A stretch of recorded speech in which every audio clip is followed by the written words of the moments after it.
Mon chers amis, bonjour à toutes et bonjour à tous. Nous nous retrouvons donc aujourd'hui pour la présentation du numéro 130 de la revue internationale et stratégique, la revue de l'IRIS, dont le dossier central est cette fois-ci consacré au thème de la désoccidentalisation du monde. Alors, fidèle à notre habitude, nous avons sollicité des autrices, des auteurs au point de vue différent, au point de vue différencié, mais c'est ce qui fait aussi le charme du débat d'idées. Au total, nous avons donc 8 contributions, dont 2 entretiens. Bien sûr, nous ne prétendons pas faire le tour des questions avec ces 8 contributions, même si chacune d'entre elles est très riche et ouvre des perspectives de réflexion. Mais je crois que ces différentes contributions nous permettent de nous faire une idée plus précise de ce concept de désoccidentalisation qui désormais semble s'imposer comme une des grilles de lecture des évolutions à l'œuvre dans le cours des relations internationales, mais nous sommes justement là ensemble pour en discuter aujourd'hui. Donc un grand merci à l'ensemble des contributeurs et puis un double grand merci à celles et celui qui ont accepté de participer au débat de ce midi. Donc, Joanne Dess, qui est la directrice exécutive de l'IREMO, l'Institut de recherche et d'études Méditerranée-Moyen-Orient, qui est une spécialiste des BRICS, puisque son sujet de thèse concerne la question palestinienne et les BRICS. Merci aussi, bien sûr, à Chloé Ridel, qui est haut fonctionnaire, qui est essayiste et qui, par ailleurs, est porte-parole du Parti socialiste. Et merci à Christophe Ventura, qui est directeur de recherche à l'IRIS, qui est mon vieux complice avec lequel nous avons co-dirigé, coordonné ce dossier sur la désoccidentalisation du monde. Alors, comment allons-nous procéder très rapidement? Je vais poser quelques questions à chacune et chacun de nos contributeurs, de façon à tenter de cadrer les questions. Et puis, dans une deuxième séquence, bien évidemment, je laisserai la parole à celles et ceux qui m'enverront leurs questions par écrit. C'est la règle par Zoom. Donc, c'est moi qui vais réceptionner les questions et j'essaierai d'être le plus fidèle à leur esprit, à leur contenu. Alors, pour tout le monde, je le signale tout de suite, nous sommes à ce stade, à cette heure, 168 participants. Donc, en dépit du mois de juillet, en dépit de la chaleur parisienne, pour ceux qui sont parisiens en tout cas, eh bien, nous sommes nombreux à nous intéresser à ce sujet, ce qui n'est d'ailleurs pas une surprise.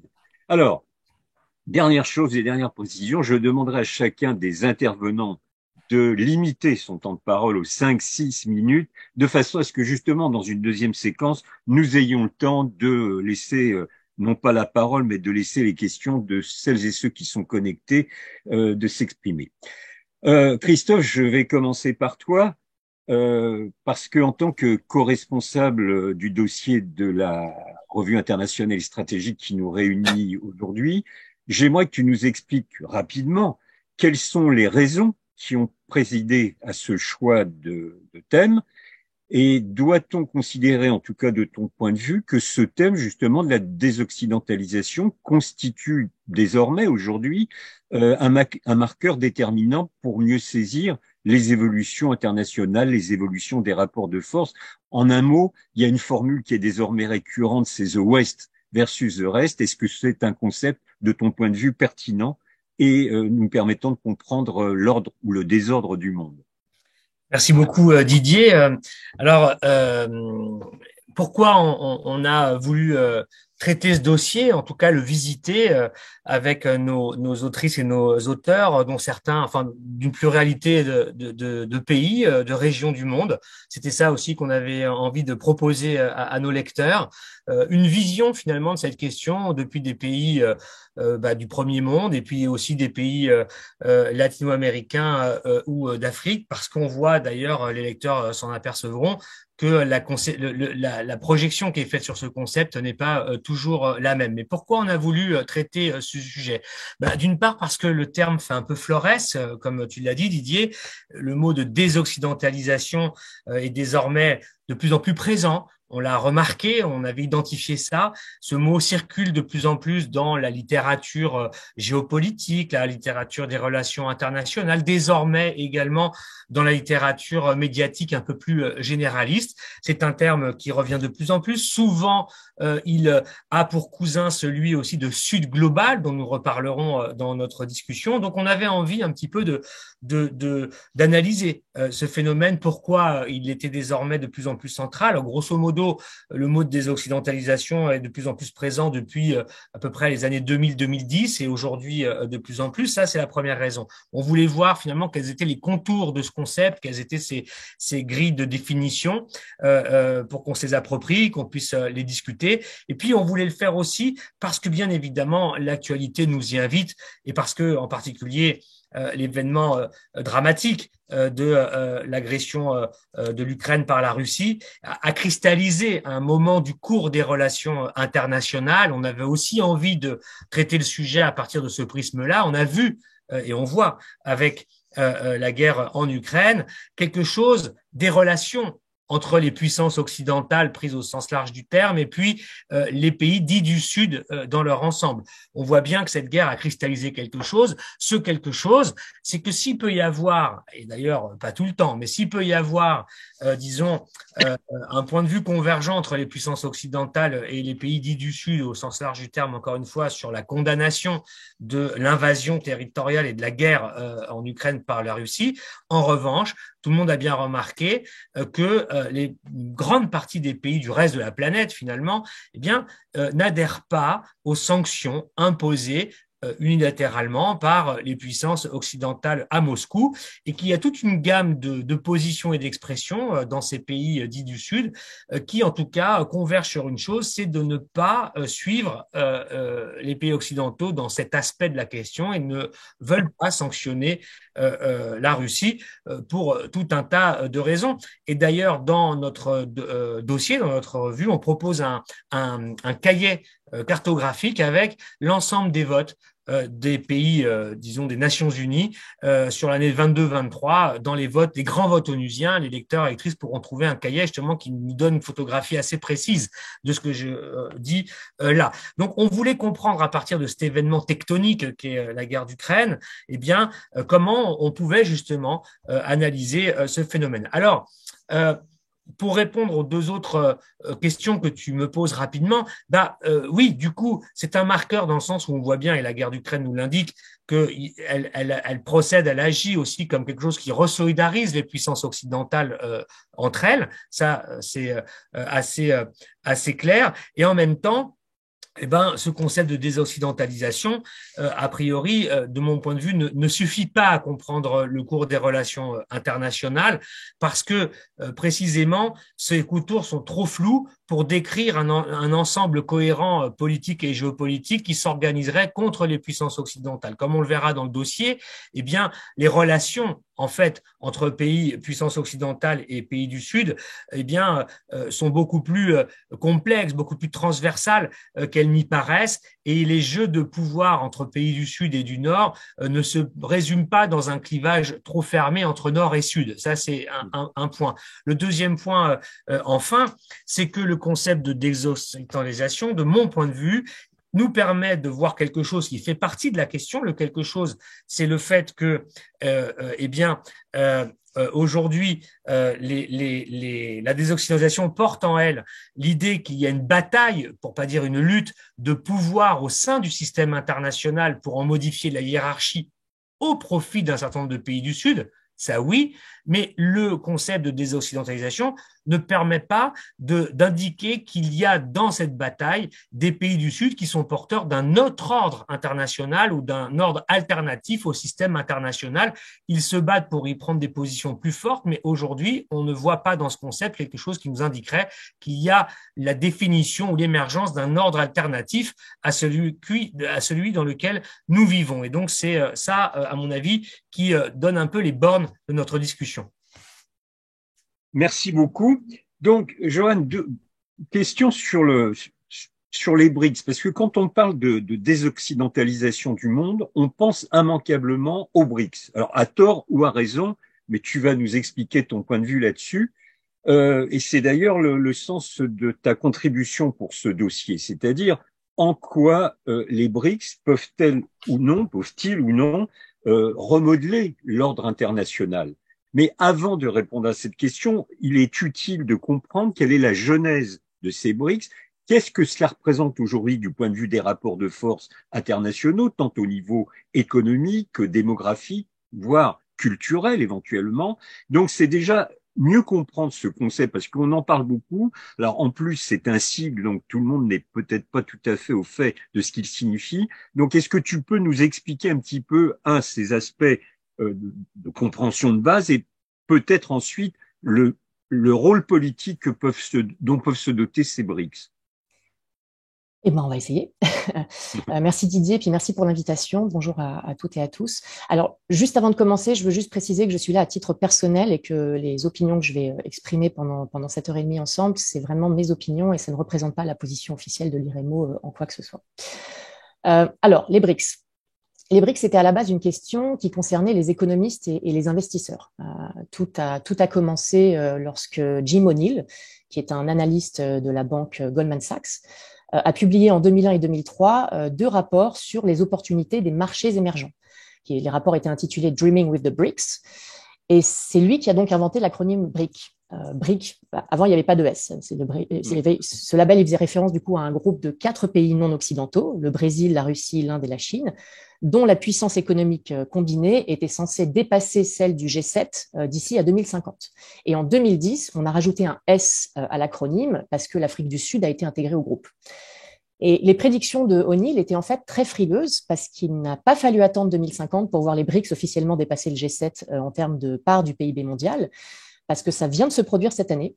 Les 5 BRICS actuels contribuent en effet aujourd'hui à 31,5% du PIB mondial, tandis que la part du G7 est tombée à 30%. En tout cas, 2 décennies se sont écoulées depuis les rapports O'Neill, et le glissement de puissance économique professé et d'ailleurs réalisé bien au-delà des prévisions, comme on vient de le voir, c'est de plus en plus étendu à l'arène politique internationale. Donc, on a eu ces marchés montants qui ont en effet souhaité et tenté, avec plus ou moins de cohérence et d'efficacité, de convertir leur poids économique nouvellement acquis en un plus grand poids politique dans les affaires internationales. Et cette montée en puissance politique, elle a déclenché en retour une sorte d'obsession de la part de l'Occident qui a examiné ces États et ce prétendu glissement vers le Sud avec des sentiments un peu mêlés de crainte et de fascination.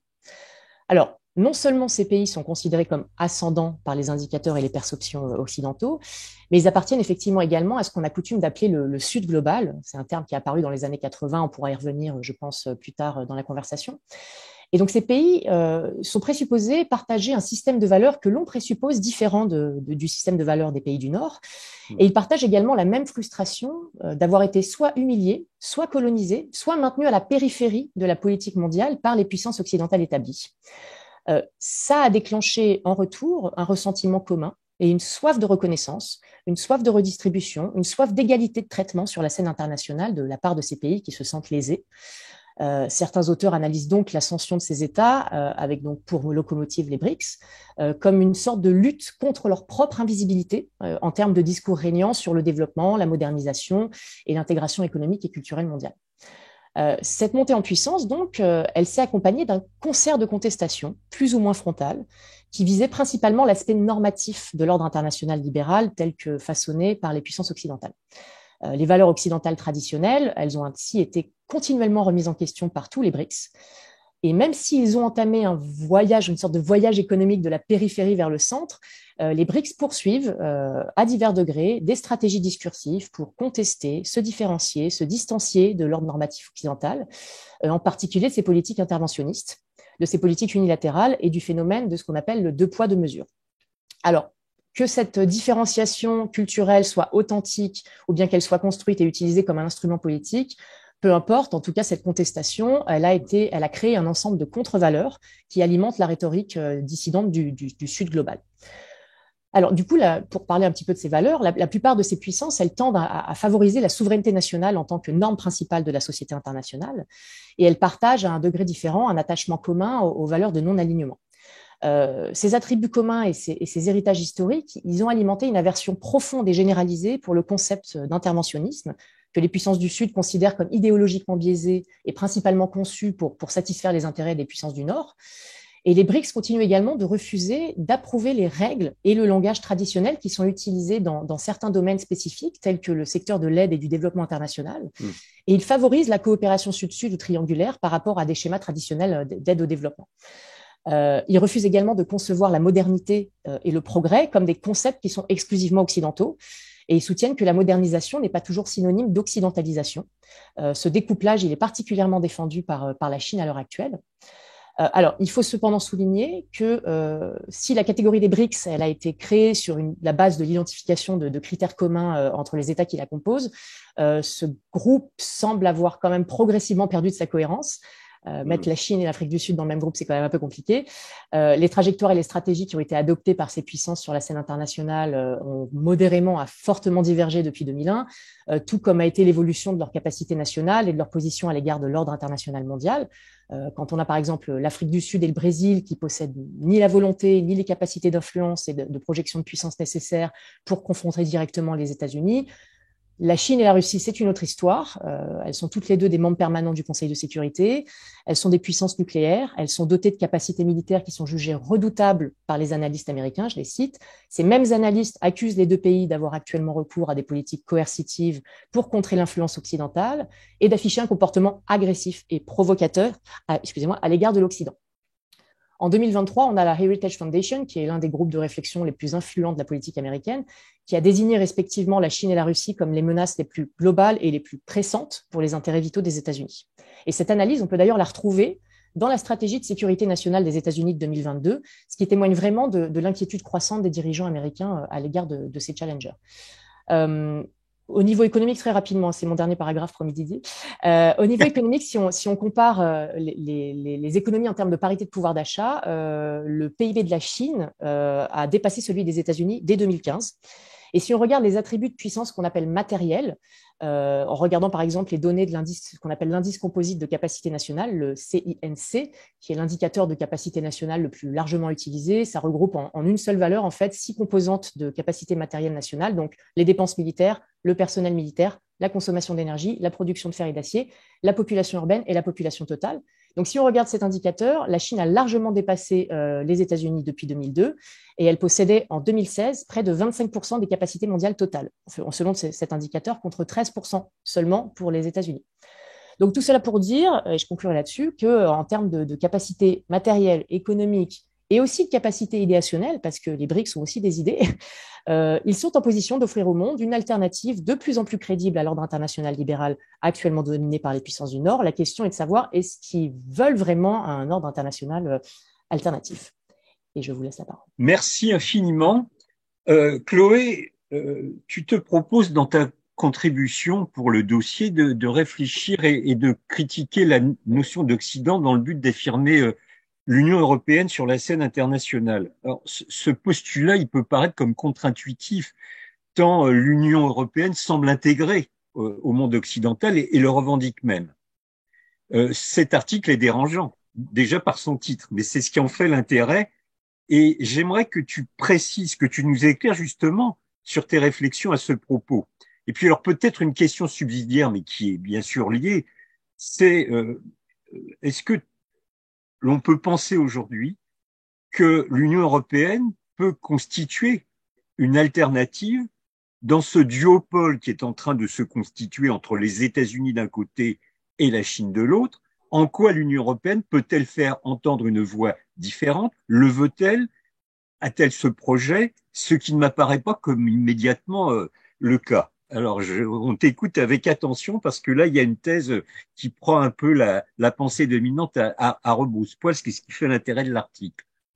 Merci beaucoup Didier, merci beaucoup aussi à la revue Iris de permettre justement cet espace de réflexion, comme tu le dis, un peu provocateur de ma part. En tout cas, mon article est là pour susciter la discussion et la controverse. Moi, j'appelle clairement à l'abandon du terme d'Occident. Pour moi, le monde occidental dont tu parles, je ne sais pas bien ce qu'il recouvre.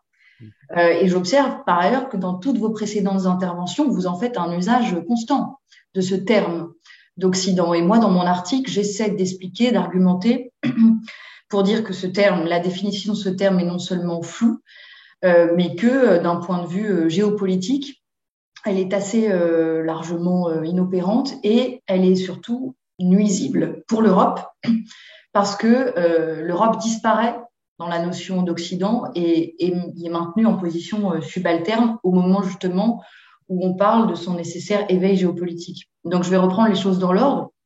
Occident, c'est un terme à l'étymologie latine. À la base, ça désignait tout ce qui était à l'ouest de l'Europe. C'était là où le soleil se couchait par rapport à l'Europe. Et ça devient, à partir du XVIe siècle, un mot qui sert à désigner les pays de culture européenne, donc les pays européens, mais aussi les pays colonisés par l'Europe et donc, entre guillemets, de culture européenne. Et ce terme va prendre ensuite une force géopolitique, surtout après la Seconde Guerre mondiale et dans le cadre de la guerre froide.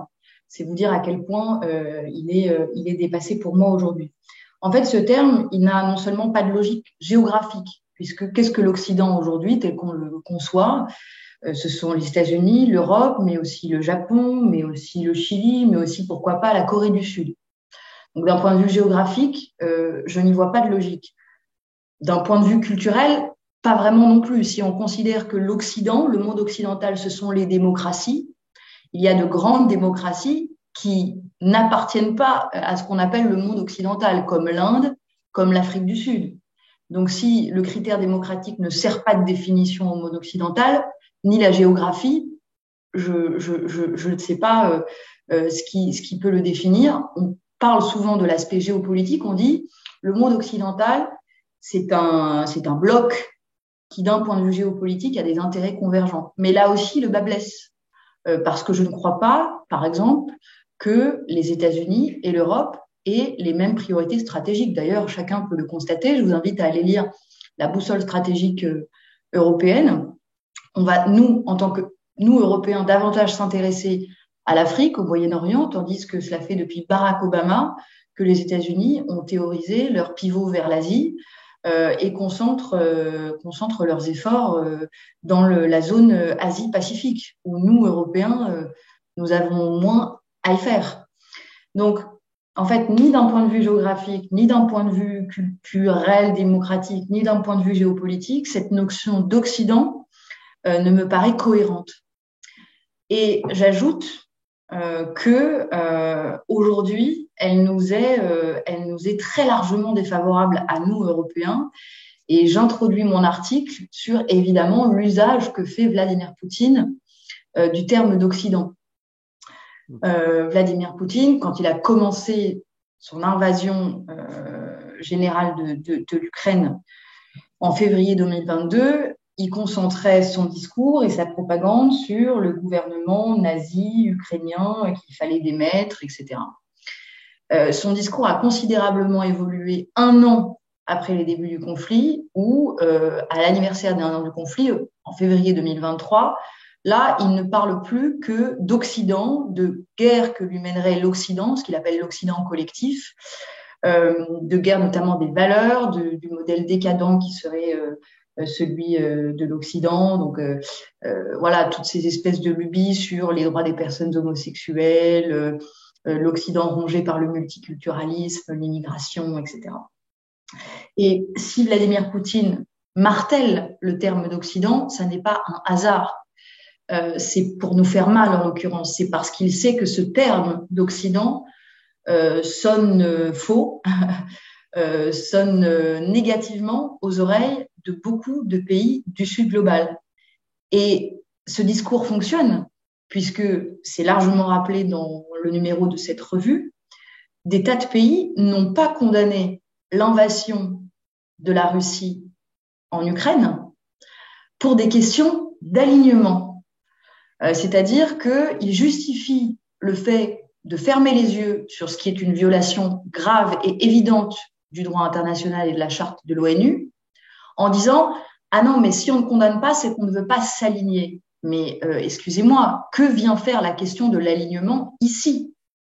Condamner ce que fait la Russie en Ukraine, Ça ne veut pas dire qu'on s'aligne sur l'Europe ou sur les États-Unis. Cette lecture est profondément impulsée par la Russie et cette lecture, moi, me fait peur parce que où va-t-on si nous avons la moitié de la population mondiale qui vivent dans des pays qui ont refusé de condamner l'invasion russe de l'Ukraine.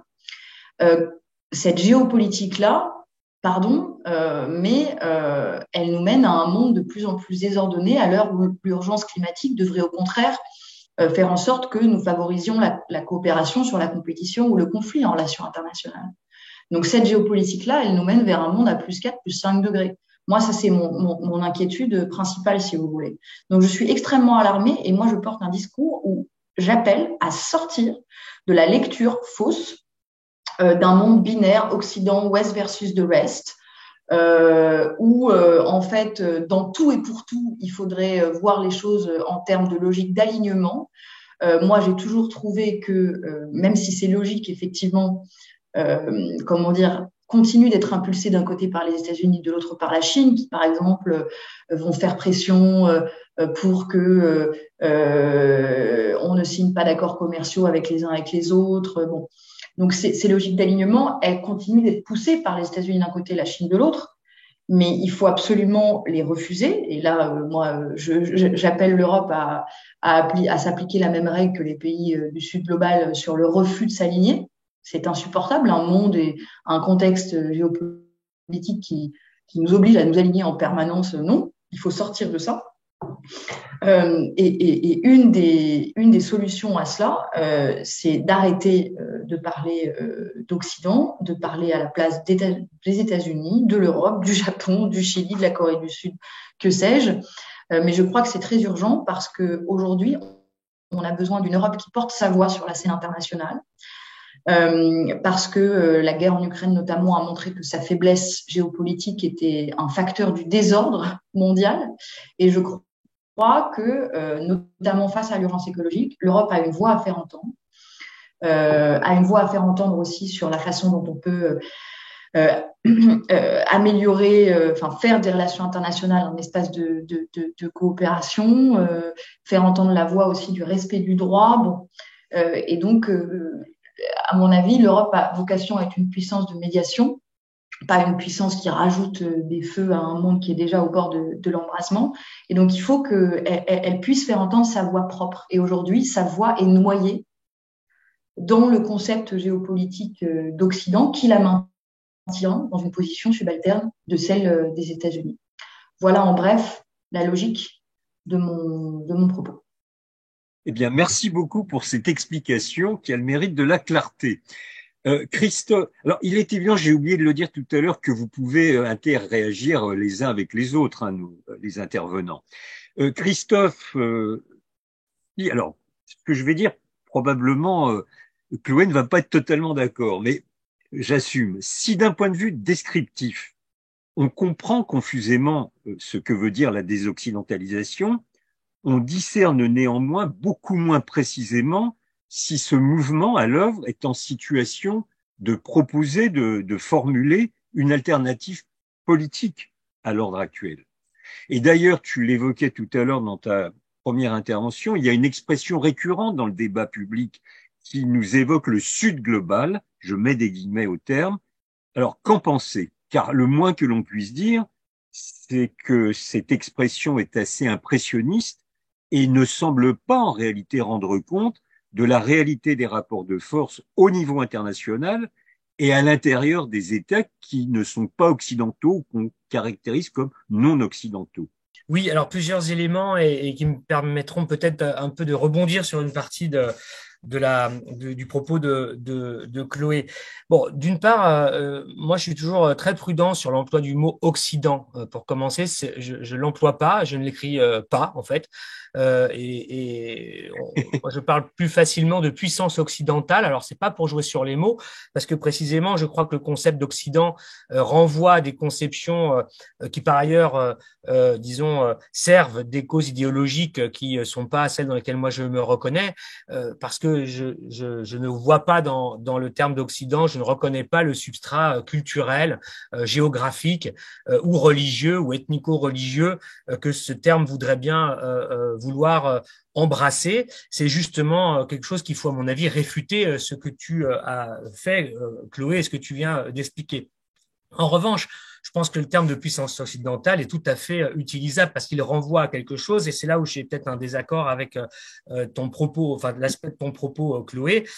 Quand on parle de puissance occidentale, et les puissances européennes sont pleinement dedans, si ça veut dire quelque chose, on parle, disons, d'un continuum de pays qui précisément n'ont pas réellement disons, un substrat commun qui est géographique ou culturel, tu l'as dit. Ce qu'on appelle les puissances occidentales, c'est plutôt un continuum, une communauté de pays qui ont des intérêts stratégiques communs et qui, in fine, me semble-t-il, agissent sous la protection des États-Unis et de l'OTAN. Et je crois que la question, par exemple, pour l'Union européenne de son lien avec l'OTAN intervient là.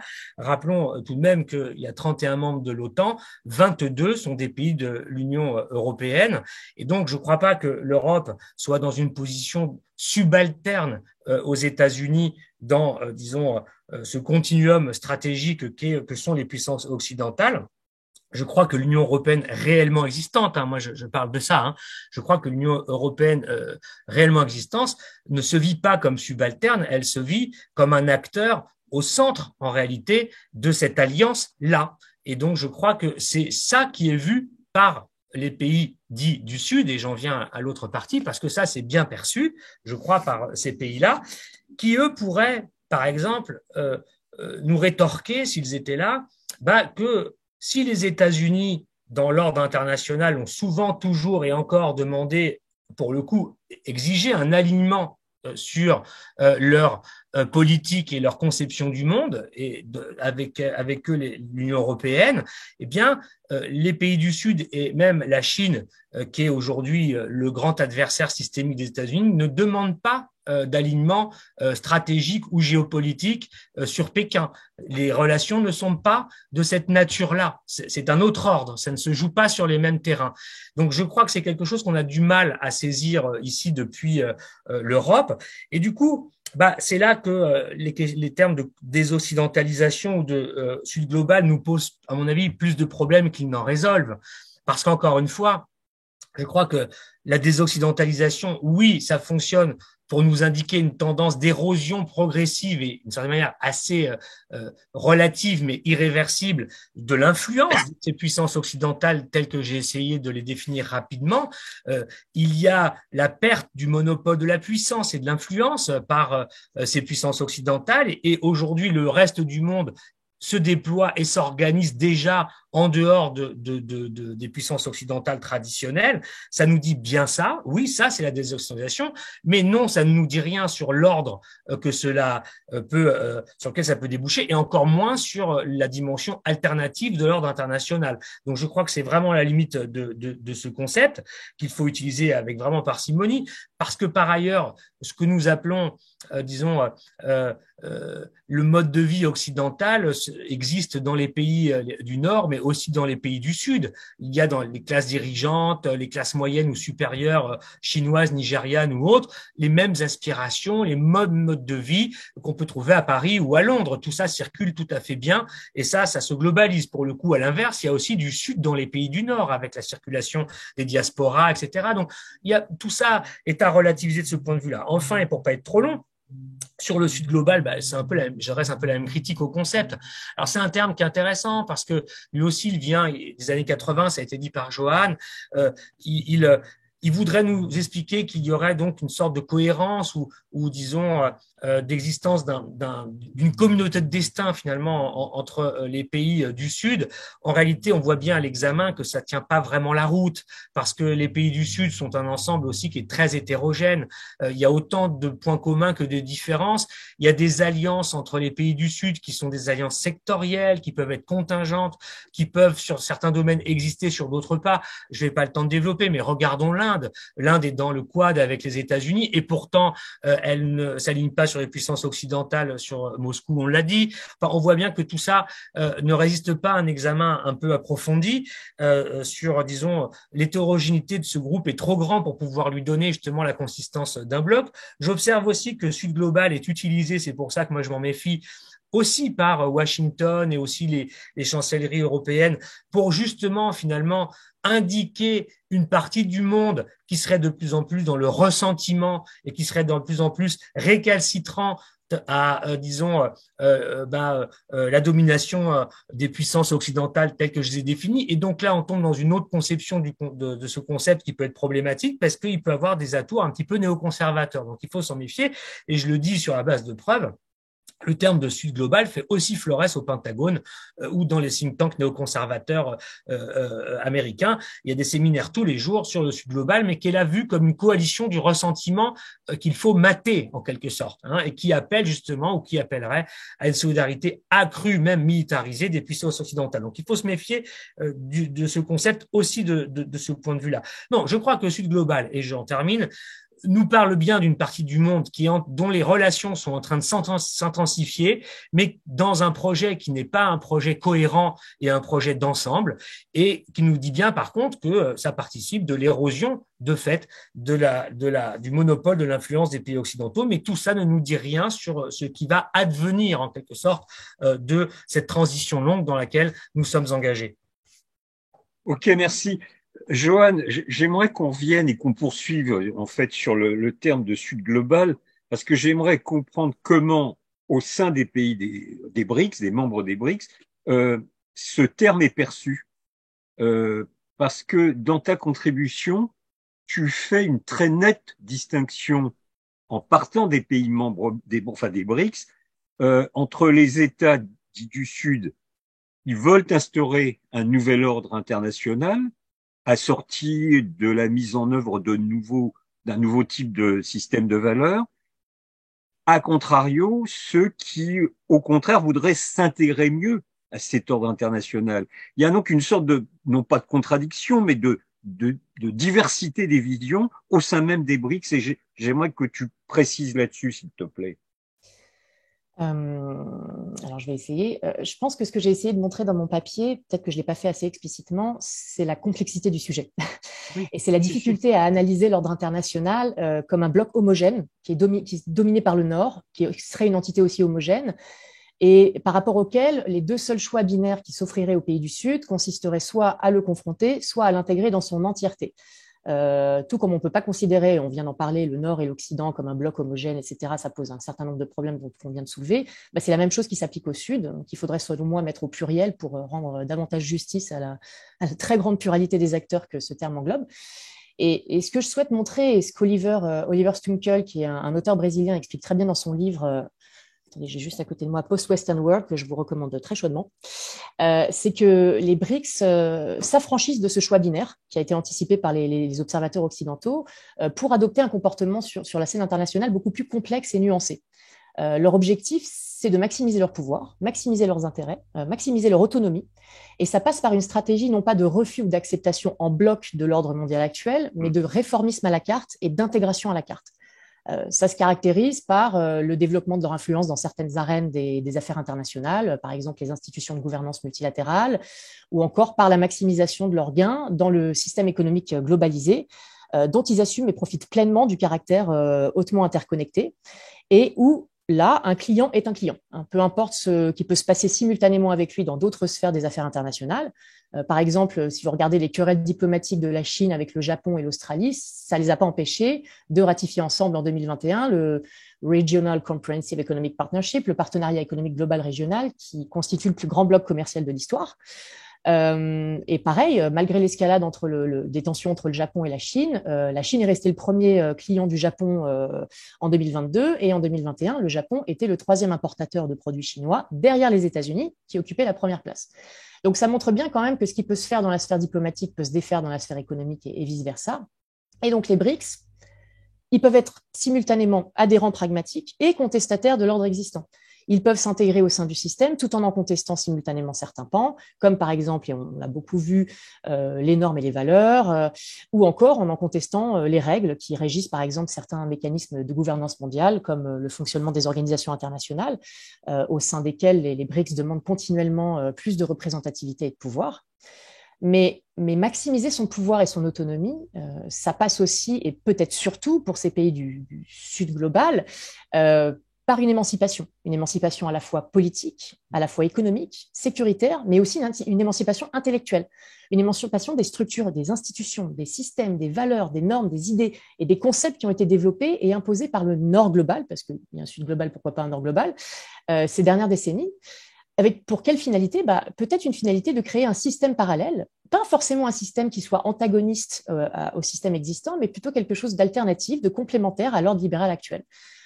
Ce qu'on observe à l'heure actuelle, c'est qu'au niveau multilatéral, les BRICS, ils ont prouvé leur volonté et leur capacité à contourner l'ordre actuel et à étirer le système en créant leurs propres clubs, leurs propres institutions parallèles, lorsque les organisations internationales existantes ne parviennent pas à répondre à leurs besoins. Donc, ils se sont parfois même réappropriés des concepts, par exemple des concepts créés par l'Occident dans sa tentative de les catégoriser. Le groupe des BRICS, par exemple, qui est un acronyme, comme je l'ai expliqué, qui a été initialement conçu par un analyste américain, il a été transformé par les 5 membres en une institution concrète qui se réunit chaque année depuis 2009. Et d'ailleurs, ces membres préparent actuellement son extension à d'autres pays émergents du Sud, dont plus d'une douzaine de pays ont déjà candidaté. Donc, ça va s'appeler les BRICS+. Et on peut aussi citer la nouvelle banque de développement qui est associée au groupe BRICS, qui a été créée en 2014 afin d'offrir des mécanismes de prêts alternatifs aux structures du FMI et de la Banque mondiale, que les BRICS jugent trop centrés sur les États-Unis. On a aussi des mécanismes régionaux qui ont été créés ou qui ont été considérablement remaniés et redynamisés, par exemple l'organisation de coopération de Shanghai. On peut également citer la Banque asiatique d'investissement dans les infrastructures, qui a été créée à peu près en même temps que la New Development Bank, qui a été créée par la Chine, pour offrir un financement alternatif à celui fourni, encore une fois, par le FMI et la Banque mondiale, qui sont considérés comme imposant des politiques de réforme politique qui sont conçues pour appuyer les États-Unis en échange de l'octroi de prêts. Alors, cet ordre parallèle, et je terminerai là-dessus, cet ordre alternatif potentiel, on a beaucoup de mal dans nos pays du Nord à l'appréhender et à l'accepter, car je pense qu'on évolue dans un système de pensée et d'analyse où il n'existe pas d'alternative à l'ordre occidental, tout simplement parce que les pays du Sud ne seraient pas en capacité d'en créer un. Ils ne seraient pas en capacité d'être sujets de l'histoire, d'être acteurs de la modernité et de leur propre destinée, au même titre que le sont les acteurs du Nord. On a longtemps analysé les acteurs du Sud comme des objets passifs, étrangers, en retard, voire opposés à la notion de modernité, qui est comprise comme un concept ne pouvant être qu'occidental. Alors, occidental ou du Nord, on pourra travailler sur ces thèmes, c'est un débat très intéressant. En tout cas, c'est pour cette raison, je pense que l'idée de création d'un ordre parallèle par le Sud effraie tant, parce qu'il y a des gens qui ont peur, effraie tant une partie des observateurs, parce que inconsciemment, on est en quelque sorte convaincus qu'ils ne pourront pas faire aussi bien que nous, et que leur notion de modernité, elle est forcément moins en question cette vision du eux contre nous. Le Nord et le Sud, comme le disait Christophe, très justement, ils se sont toujours mutuellement influencés dans la fabrique de l'histoire, même si ça s'est fait dans des rapports de pouvoir. Il existe aussi une hybridité entre les cultures qui est exacerbée par la circulation des biens et des personnes. Donc les choses sont plus fluides et interdépendantes que ce que les discours et les positionnements stratégiques des États veulent bien laisser paraître. Et je m'arrête là. Merci beaucoup. Alors Chloé, une dernière question avant de me faire l'interprète des questions nombreuses qui nous arrivent. Moi, je voulais t'interroger sur la question des valeurs. Et en fait, il y a de nombreuses questions qui nous sont posées collectivement sur ces questions de valeurs. Alors, certains rappellent que, notamment, Joe Biden veut instituer une alliance des démocraties, car il considère que aujourd'hui, ce qui structurerait le champ international, c'est cette opposition entre, d'un côté, les États démocratiques et d'un autre côté, les États autoritaires ou dictatoriaux. Moi, j'aimerais savoir ce que toi, tu en penses. Est-ce que ça te paraît pertinent comme grille d'analyse? N'est-ce pas trop réducteur?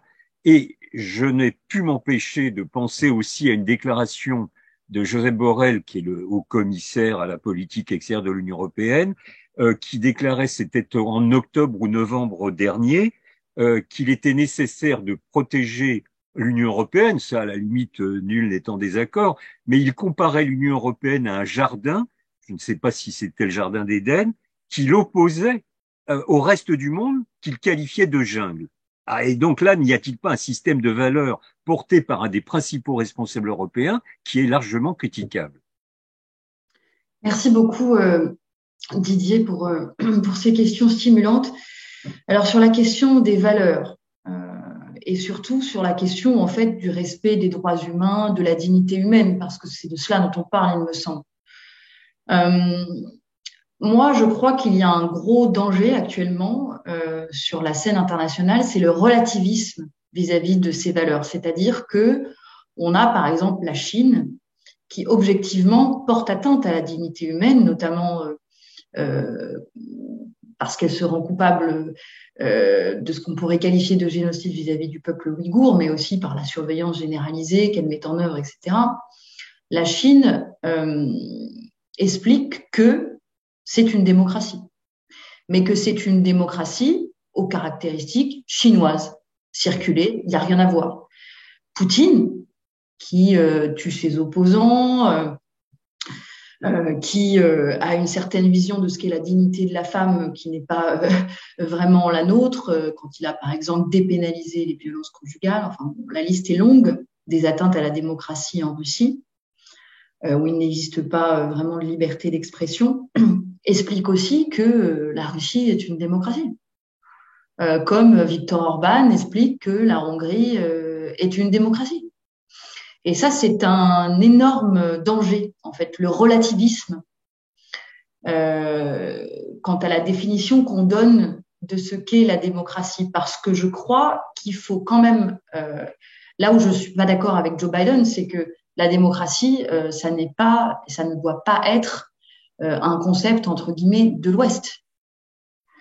Il faut croire que certaines valeurs démocratiques qui sont effectivement historiquement rattachées aux sociétés occidentales ont une valeur universelle. Regardez ce qui se passe en Iran, regardez ce qui s'est passé à Hong Kong avec les étudiants chinois. Je veux dire, partout dans le monde, et puis même les Chinois récemment contre les mesures et contre la politique zéro Covid chinoise qui les oppressait dans leur liberté, notamment de circulation. Bon. Il y a une aspiration à travers le monde des personnes à la dignité, à la résistance à l'oppression, à la lutte contre l'arbitraire. Ça, nous devons croire que ce sont des aspirations humaines, universelles, qui n'ont rien à voir avec l'Occident. Nous n'en avons pas le monopole. Mais par contre, nous devons être fermes vis-à-vis de ceux qui essaient d'instaurer le relativisme absolu en matière de définition de ce qu'est la démocratie. Non, la démocratie, c'est l'état de droit et les élections libres. Il n'y a pas d'autre définition. Si vous ne respectez pas les droits de l'individu et que vous ne garantissez pas la liberté des élections, il est difficile d'être qualifié de démocratie. Donc après, on peut assumer de ne pas être une démocratie, mais en revanche, il faut être ferme sur le fait que la démocratie, elle a une définition, que la charte de l'ONU pose un certain nombre de concepts, que la Déclaration universelle des droits de l'homme de 1948 pose un certain nombre aussi de définitions. Donc il faut à mon avis, rester ferme là-dessus. Et je ne sais plus quelle était ta deuxième question. C'était la citation de Josep Borrell. Ah oui. Alors oui, cette citation oui, mais bon, enfin, il y a un moment, comment dire, il y a aussi beaucoup de réactions un peu faciles et de cris d'orfraie. Cette formule est extrêmement maladroite. Mais ce que veut dire Josep Borrell là-dedans, c'est que en fait, en Europe, il y a, en fait, on est un continent, et ça c'est unique au monde, et Josep Borrell a raison de le rappeler, où nous avons inventé un système de coopération qui est inédit entre États-nations. C'est-à-dire que nous sommes un continent où plusieurs États, nations, ont décidé de renoncer à une part de leur souveraineté pour essayer d'obtenir en échange une plus grande liberté collective et une plus grande sécurité. Et nous avons mis au point un système qui est unique au monde où chaque jour et à chaque instant, des États se consultent de bonne foi, n'arrivent pas toujours à s'entendre et à construire des coopérations concrètes, mais ils essayent et parfois même souvent ils y arrivent. Et ça, c'est unique au monde. Et ce qui veut dire, c'est qu'il y a une différence entre ça, ce que nous avons réussi à construire et qui, à mon avis, est une inspiration sur la façon dont on peut, entre plusieurs États, parvenir à se mettre ensemble sur des règles communes et les respecter. Il y a une différence entre ça et un ordre mondial qui, ça n'aura échappé à personne, repose de moins en moins sur le multilatéralisme et sur le droit. Mais au contraire, laisse de plus en plus de place, malheureusement, aux logiques de la force. Donc, moi, je crois que c'était, et d'ailleurs, Joseph Borrell s'en est expliqué par la suite, c'est ce qu'il a voulu dire. Joseph Borrell n'est pas quelqu'un qui est caricatural généralement dans ses propos. Je vous invite à ne pas vous arrêter à une phrase qu'il a prononcée qui était très maladroite et à lire l'ensemble de ses discours depuis des années.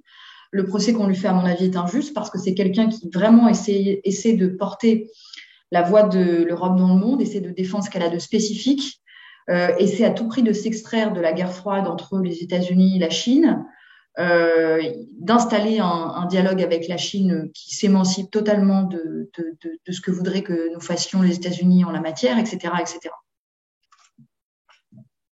Merci beaucoup. Bon, tout d'abord, un grand merci à vous trois d'avoir été disciplinés parce que vous n'avez pas abusé de votre temps de parole sur des sujets qui sont compliqués, mais vous avez l'esprit très, très synthétique. Alors, je vais essayer de me faire non pas le porte-parole, mais de transcrire quelques-unes des questions qui nous sont posées.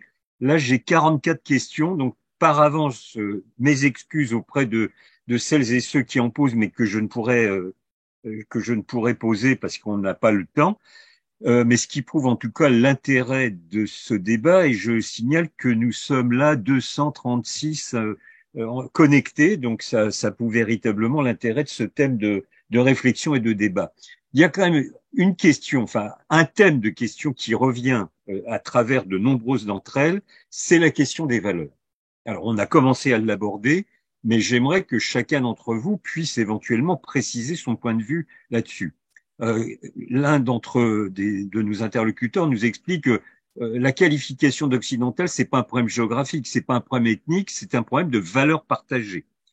Un autre nous dit quid de ce que pensent les peuples, et il pose la question sur les Iraniennes.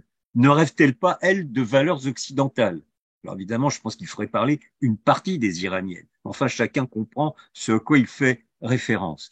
Donc, est-ce que ah oui, puis une dernière chose sur les valeurs, une question sur l'usage que les autres pays font des valeurs à propos de l'Occident ou des valeurs occidentales, je cite, parce que est-ce que ce n'est pas un débat qui est très franco-français et qui serait lié au fait que la France est un des pays qui prétend porter des valeurs universalistes. Donc, on a toute une série de questions autour de cette question de ces problématiques de valeurs.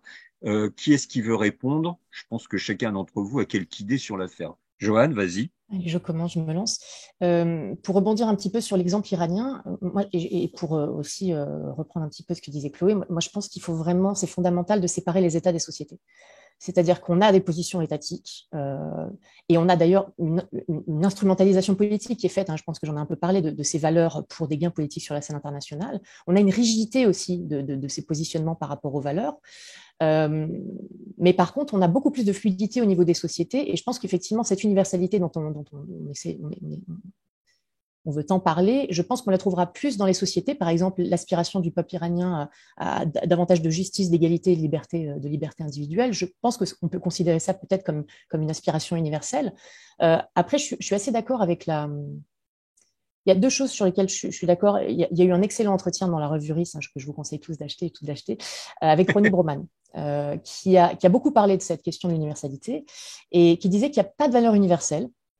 Par contre, il y a des valeurs universalisées, qui ont été universalisées, et il y a des valeurs qui mériteraient d'être universalisables. Alors peut-être qu'effectivement, la question de l'aspiration à l'égalité et à la justice, elle devrait être universalisable, mais il disait aussi que les deux seules choses qu'on a en commun dans toute l'humanité, c'est l'empathie cognitive, qui est plutôt un sentiment et pas une valeur, et l'aversion à l'iniquité. C'est-à-dire que dès qu'on ressent quelque chose qui est injuste, on va réagir et on va se mobiliser. Et donc, ça peut aussi expliquer voilà, les mobilisations sociétales qui peuvent avoir lieu parce qu'il y a énormément d'injustices qui arrivent de la part des États autoritaires. Et donc, voilà. Et donc, après, la question de la morale, c'est une question extrêmement complexe et je ne me lancerai pas dans ce débat parce que je ne suis pas philosophe. Mais voilà, c'était les points que je voulais soulever. Il veut intervenir sur ce point? Christophe? Oui, vas-y, Christophe. Oui, je veux bien. Bon, évidemment, le sujet est d'une complexité inouïe, mais on ne peut le prendre que par quelques bouts aujourd'hui. Moi, je vais essayer de rester un peu dans les rails de l'approche géopolitique, ou en tout cas ce qui nous intéresse sur l'ordre international.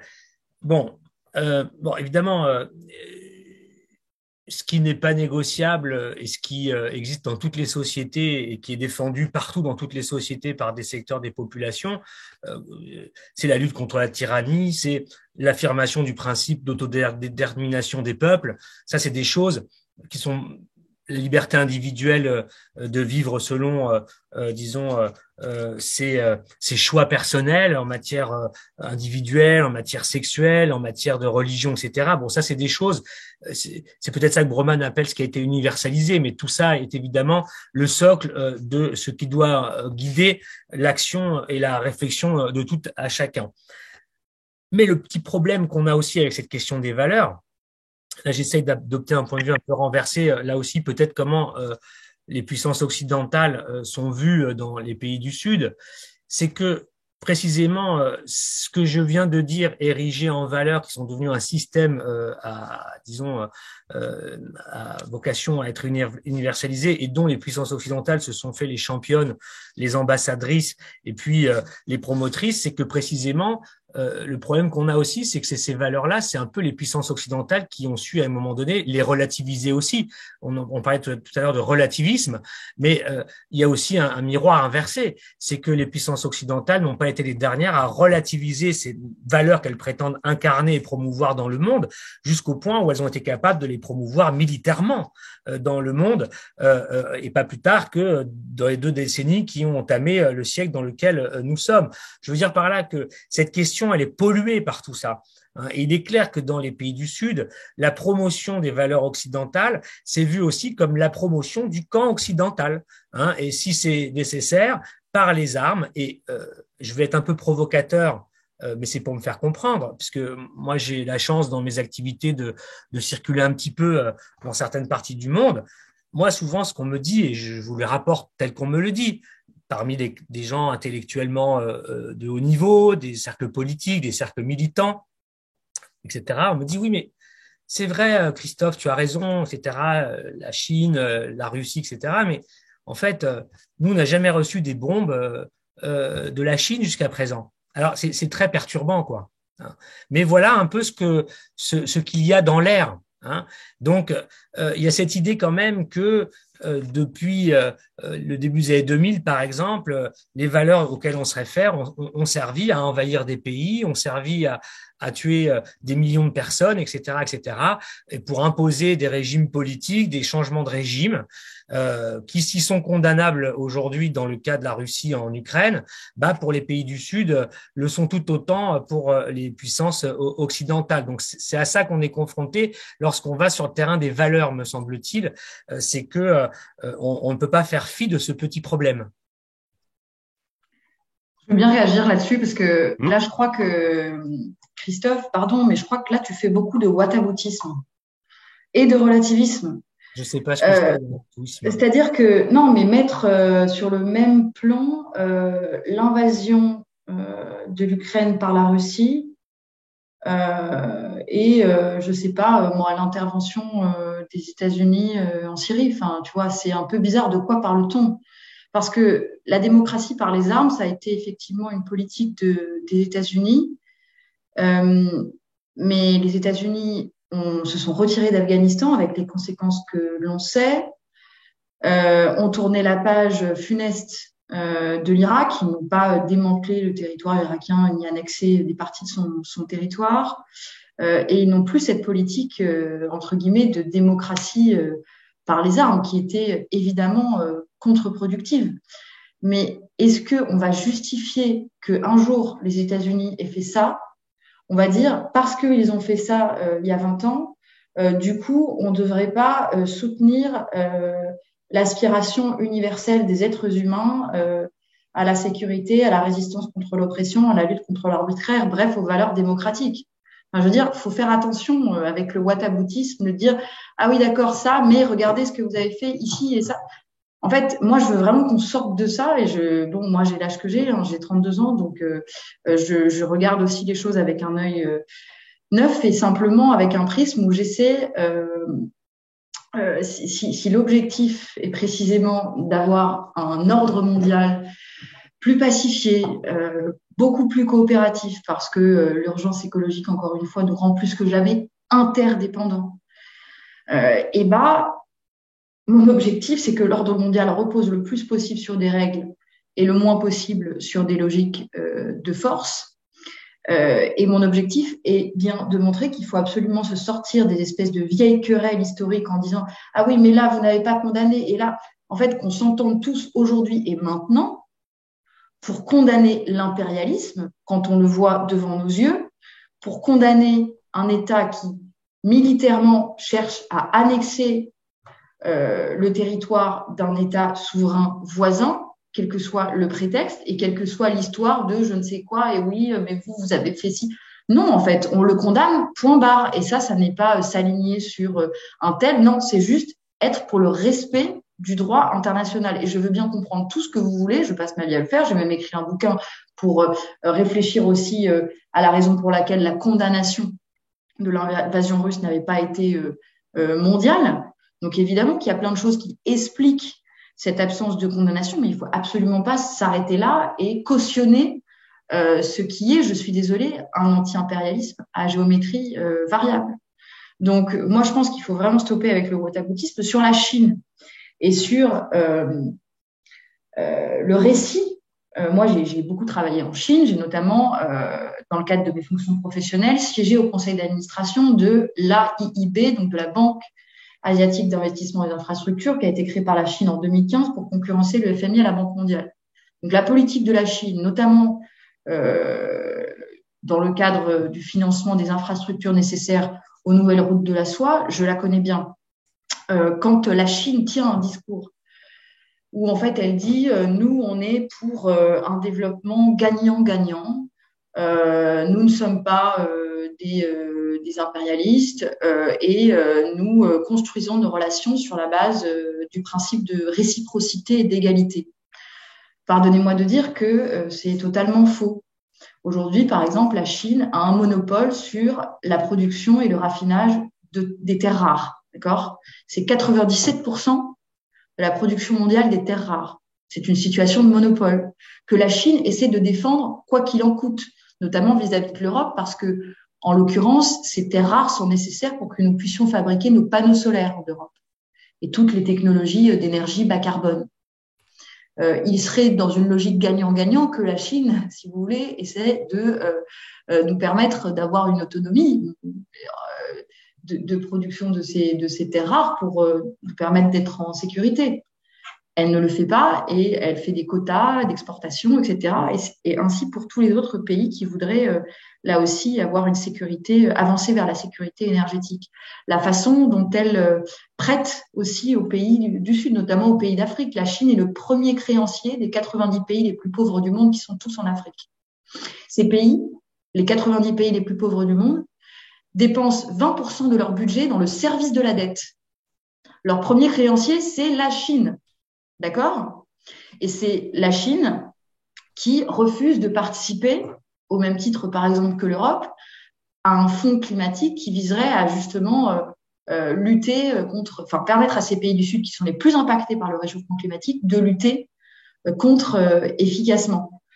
C'est la Chine aussi qui prête à des pays comme le Sri Lanka ou comme le Monténégro, tiens, en Europe, en leur disant tenez des milliards d'euros pour construire telle autoroute, telle infrastructure, etc. Qu'il le fait avec des conditions qui sont très différentes des conditions classiques qu'on peut retrouver dans le secteur financier entre guillemets occidental, dans la Banque mondiale, etc. où en fait le collatéral, si vous ne pouvez pas payer, eh ben, c'est pas grave, vous allez céder votre infrastructure sur un bail amphithéotique pour 200 ans. Voilà. Donc la Chine prête, parce qu'elle a une manne financière infinie, et en échange, prend le contrôle d'infrastructures stratégiques, portuaires, routières. Donc ça, si c'est pas de l'impérialisme, si vous voulez, je ne sais pas ce que c'est. Si c'est une logique d'égalité, gagnant-gagnant, réciprocité, tout le monde il est beau, tout le monde il est gentil, non. Donc il faut ouvrir les yeux à un moment et voir ici un double discours franchement catastrophique. Et moi, je me réjouis du fait que les pays africains ouvrent les yeux là-dessus, qu'ils ont bien conscience qu'il ne fallait pas qu'ils mettent tous leurs œufs dans le même panier et qu'ils s'endettent infiniment auprès de la Chine. Je salue aussi le fait que l'Europe, pour le coup, se donne les moyens d'offrir une capacité de financement alternatif à ces pays avec des conditionnalités qui ne consistent pas à prendre le contrôle de leurs infrastructures ou de leurs terres, si vous voulez. Voilà, ça c'était sur la Chine. Alors, je sens que Christophe veut répondre, mais avant de te passer la parole, Christophe et Johan, bien sûr, il y a quand même dans les questions, mais ça me permet de rebondir sur les derniers propos là de Chloé, il y a plusieurs personnes qui parlent du deux poids, deux mesures, du double standard, c'est-à-dire qu'il y a une plus grande émotion de la dite communauté internationale devant ce qui se passe en Ukraine, par exemple, ce qui est par ailleurs parfaitement légitime, alors que d'autres terrains d'affrontement, de guerre, de tension, de conflit ne font pas l'objet de la même couverture médiatique, mais surtout ne font pas l'objet de choix, de décisions politiques. Alors, Johan va peut-être vouloir intervenir sur la question palestinienne, donc je ne veux pas lui couper ses effets, mais quand même, il y a de nombreuses, très nombreuses, trop nombreuses résolutions de l'ONU sur la question palestinienne, et ce qui se passe ces derniers jours, notamment à Jénine, montre quand même que la dite communauté internationale se fait pour le moins discrète.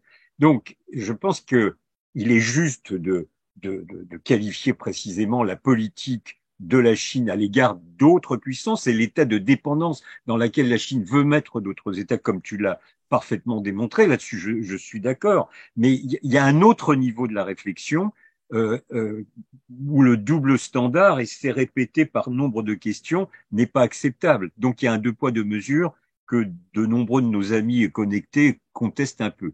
Christophe, je te laisse la parole. Oui, bah non, mais c'est bien parce que là on arrive au cœur des débats, à mon avis, qui sont pas anciens, Chloé, qui sont à mon avis les plus actuels possibles dans la période. C'est précisément là, on est à mon avis sur l'ADN de ce qui va organiser les relations internationales dans les prochaines années. Donc c'est ces débats-là, et c'est un peu dans la continuité de ce que tu viens de dire, Didier. Non, c'est moi ce que je voulais aussi un petit peu dire dans mon intervention. Je partais, rappelons-nous, de la question sur les valeurs. Je partais de ça, je m'inscrivais là-dedans. Évidemment, tout ça, évidemment, il n'y a pas de caution possible de l'action russe en Ukraine, de ce qui se passe là-bas, etc. Ça, c'est évidemment pas discutable.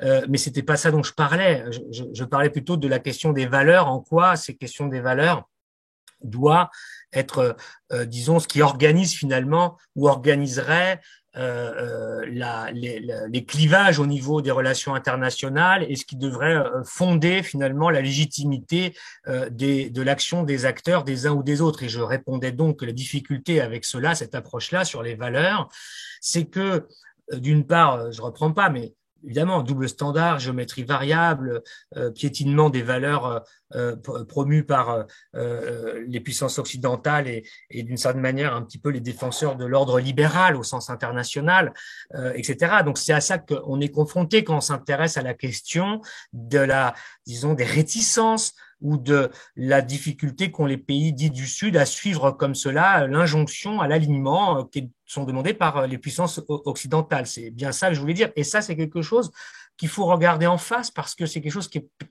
est vécu vraiment très profondément dans ces sociétés-là. Sur la Chine, je développe pas trop parce que j'ai manque de temps, mais quand même, encore une fois, je pense que la grille des lectures au Brésil, en Argentine ou ailleurs par rapport à la Chine, il y a bien tout à fait une conscience du risque de la Chine. Il y a bel et bien une conscience du fait que la Chine a une politique de puissance qui peut avoir des atours impérialistes. Je crois que ça, c'est très clair pour eux. Mais ce qu'ils considèrent, c'est que les conditions dans lesquelles les Chinois commercent et dans lesquelles les Chinois ont des relations avec eux sont en fait meilleures à court terme et actuellement que ce que leur proposent les puissances occidentales. Et que par ailleurs, les Chinois, je le disais tout à l'heure, je le répète, contrairement aux États-Unis ou à l'Union européenne, n'exigent pas des alignements sur des valeurs justement ou sur des politiques dans leurs relations avec elles. Hein. Donc ça, c'est quelque chose qui est très important. J'ajouterais même que la manière dont les Chinois, assez intelligemment, aujourd'hui sont capables de proposer des solutions aux pays du Sud en matière de transfert de technologie, par exemple, en partage de la propriété intellectuelle, par exemple, également en formation d'ingénieurs qui restent très longtemps dans les pays où ils vont travailler, etc. La Chine a aussi appris de ses fautes et justement de son comportement prédateur des années 2000. Ça, c'est en train de changer. C'est des choses que les puissances occidentales ne font pas, alors que les pays du Sud leur demandent. C'est exactement un point de la tension actuelle dans les négociations entre les pays du marché commun du Sud, les Mercosur, et l'Union européenne. C'est pas les discussions sur l'augmentation des quotas d'exportation des oranges ou du bétail ou du soja brésilien. Bien sûr, c'est un aspect de discussion, mais l'aspect de discussion, c'est ce que je viens de dire. Et là-dessus, il y a des différences très importantes. Johan? Non, pour revenir juste sur ce qui s'est passé, les échanges qui ont eu lieu, moi, j'ai pas du tout l'impression que Christophe justifiait quoi que ce soit. Hein. Je pense que Christophe essayait de comprendre et d'expliquer que la perception, c'est ça, tu parlais de pollution, Christophe, la perception par les pays du Sud qui ont, comme je l'ai expliqué, subi soit des humiliations, soit une colonisation, soit d'avoir été maintenus à la périphérie des relations internationales. On est obligé, si on veut un tant soit peu avoir une analyse qui soit fiable et concrète, on est obligé à un moment donné de faire cet effort et de faire cette démarche de tenter de voir le monde du point de vue des pays qui sont censés pas être d'accord avec nous. Et je pense que c'est pas une justification de quoi que ce soit. Je pense qu'à aucun moment Christophe n'a essayé de justifier le refus des pays de sanctionner la Russie. Et donc moi, effectivement, je pense que cette question du deux poids deux mesures, moi je travaille sur le Moyen-Orient, donc elle est très prégnante parce que le Moyen-Orient a beaucoup souffert de l'interventionnisme et a beaucoup souffert des ingérences. Mais effectivement, par exemple, on peut donner un exemple quand il y a eu un afflux massif de réfugiés ukrainiens en Europe, ce qui est très bien. C'est ce qui devrait être l'idéal. Effectivement, je suis d'accord avec vous, Chloé. Les réfugiés syriens que je connais, ou des Palestiniens d'ailleurs, ont été effectivement très amers. C'est-à-dire qu'ils ont dit mais pourquoi en fait? Pourquoi ces réfugiés ukrainiens sont traités de cette manière en Europe et pourquoi pas nous? Et qu'est-ce qui explique ça en fait? C'est Pierre Micheletti, il me semble, qui parlait de protocole compassionnel. C'est-à-dire que la compassion est dépendante de la distance, de la couleur de peau et des affinités aussi culturelles. Mais effectivement, cette politique du deux poids deux mesures en Palestine, elle est évidente. On a plus de j'ai essayé de faire le calcul la dernière fois. On a des centaines et des centaines et des centaines depuis 1948 de résolutions de l'ONU dans les différents organes de l'ONU au sujet de la Palestine, qui réaffirment le droit international, qui recondamnent la colonisation israélienne, etc. Rien n'est fait parce que le Conseil de sécurité est bloqué.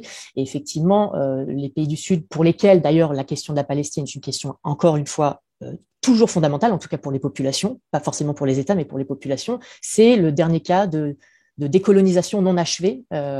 Avec aussi le Sahara occidental, mais on va pas revenir sur la question du Sahara occidental, ce n'est pas le sujet.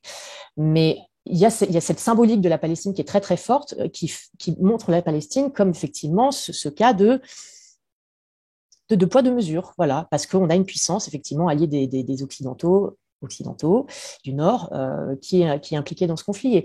Et je pense que c'est important de réussir à faire cette démarche de regarder et d'essayer de percevoir les choses comme ces gens les perçoivent, parce que il y a un historique de domination très fort, très violent.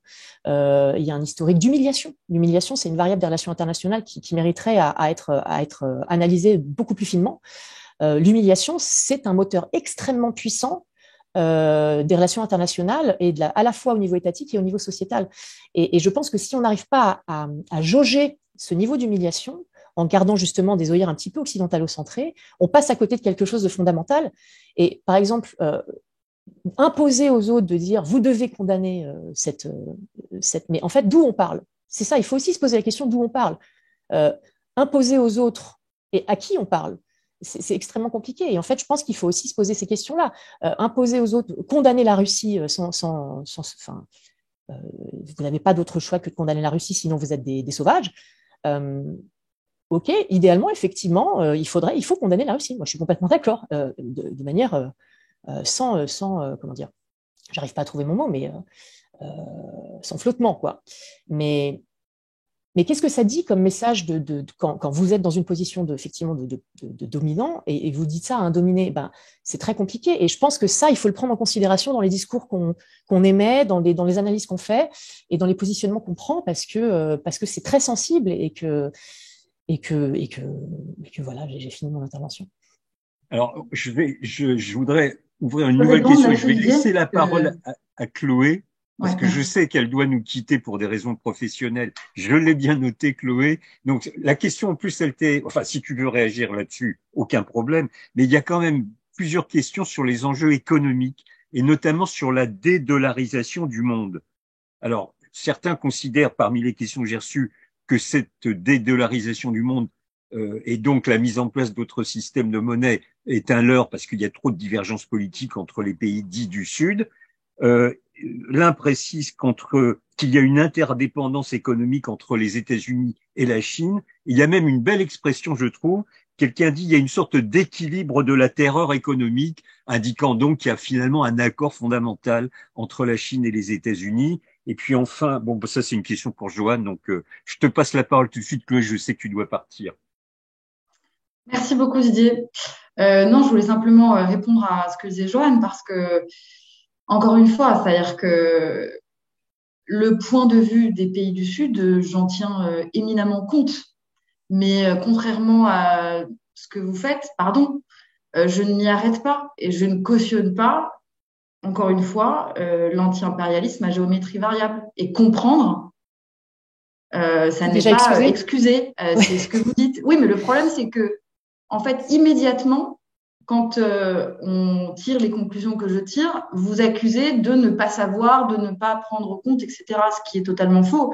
Vous parliez, par exemple, de la façon dont l'Europe avait montré de façon honteuse à quel point elle traitait différemment les réfugiés ukrainiens des réfugiés syriens. C'est une question sur laquelle j'ai beaucoup écrit, ne vous en faites pas. L'Europe a montré effectivement à cette occasion que ses valeurs d'accueil n'avaient rien d'universel et qu'un certain nombre de ces États étaient racistes. Bon, donc ça, je le dénonce, mais on peut faire ça et en même temps ne pas se saisir et ne pas donner l'occasion à certains de se saisir de ce fait pour leur permettre de ne pas condamner l'invasion de la Russie en Ukraine. Enfin, c'est il faut vraiment faire attention parce que on peut tout à fait comprendre sans excuser et parfois la caution n'est jamais loin. Pareil sur la Palestine. Le fait que Israël soit associé, comme vous le dites, au nord, même si bon, dans le cadre du conflit ukrainien, c'est pas si évident que ça, parce que ils ont pris des positions qui étaient loin de nous être favorables à nous, Européens, les Israéliens. La France a toujours exprimé une position de respect du droit international, je crois. Entre l'Israël et la Palestine, au respect des décisions, des résolutions du Conseil de sécurité de l'ONU, à la condamnation de la colonisation et des colonies israéliennes en Palestine. Enfin bon, donc je crois qu'on a toujours eu une position où on faisait entendre aux deux parties que le respect du droit international devait prévaloir. Donc là aussi, je suis pas sûre qu'on ait eu la condamnation à géométrie variable pour ce qui concerne la France en tout cas. Donc, moi, honnêtement, j'appelle à ne pas rester enquisté, en fait, dans des lectures dont on ne sortira jamais, où des camps s'affrontent, sont irréconciliables, où on poursuit éternellement une sorte de whataboutisme. Ah, d'accord, vous nous demandez de condamner ça, mais où vous étiez pour... Non, en fait. Là, il y a une urgence, c'est celle de comment est-ce que on arrive à construire suffisamment de coopération au niveau international et comment est-ce qu'on arrive à faire en sorte que le droit international de fait soit respecté. Donc, je suis d'accord avec vous que ça demande une exégèse historique, que ça demande aux questions d'humiliation d'être prises en compte, mais il faut les dépasser, ces questions-là aujourd'hui. Ça, c'est l'urgence. Ça, c'est l'urgence pour moi. Voilà.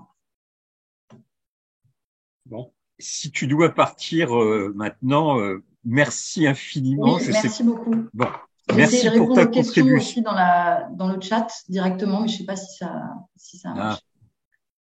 Je pense, oui, mais là, bon, en tout cas, enfin, tu restes jusqu'au moment où tu veux, bien sûr. Un grand merci pour ta contribution, pour ton apport à nos échanges de ce midi. Moi, j'aimerais quand même, pour Johan et Christophe, qui vous restez encore quelques minutes, sur la dédollarisation, là, la question que j'évoquais précisément, qu'en pensez-vous? Et Johan, d'ailleurs, il y a une autre question qui est un peu liée en partie, qui te demande quelles sont les interfaces réelles précis entre les BRICS et le G20. Bon, d'accord. Vos réponses. C'est une question très précise Oui. à laquelle j'ai pas d'éléments de données suffisamment précis pour répondre précisément, et je pense qu'il faut être précis dans ce débat.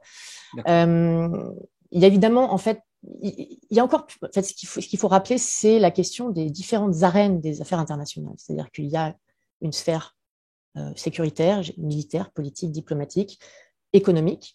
Et ce que j'essaie de montrer, c'est que ce qui se passe au niveau économique ne se passe pas forcément au niveau politique. Et il y a énormément d'interconnexions qui se produisent entre les pays du G20 et les pays des BRICS. Après, en termes, si vous vouliez que je vous fasse un descriptif précis des alliances ou des partenariats stratégiques qui existent entre des pays du G20 et des pays BRICS, j'aurais du mal parce que j'ai pas assez bien révisé. Mais ils existent probablement parce que c'est pas un camp contre l'autre, encore une fois, et je pense que ça, on l'a bien précisé. C'est pas le G20 contre les BRICS, et personne ne se parle et personne n'interagit, tout est interconnecté, et on n'est pas du tout dans une logique de bloc d'un camp contre l'autre où les BRICS font leur petit commerce entre eux, le G20 fait son petit commerce entre eux, et c'est comme ça que ça se passe. Vraiment, ça se passe pas du tout comme ça.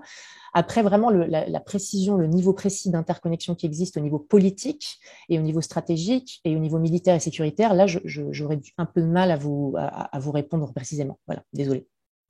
D'accord.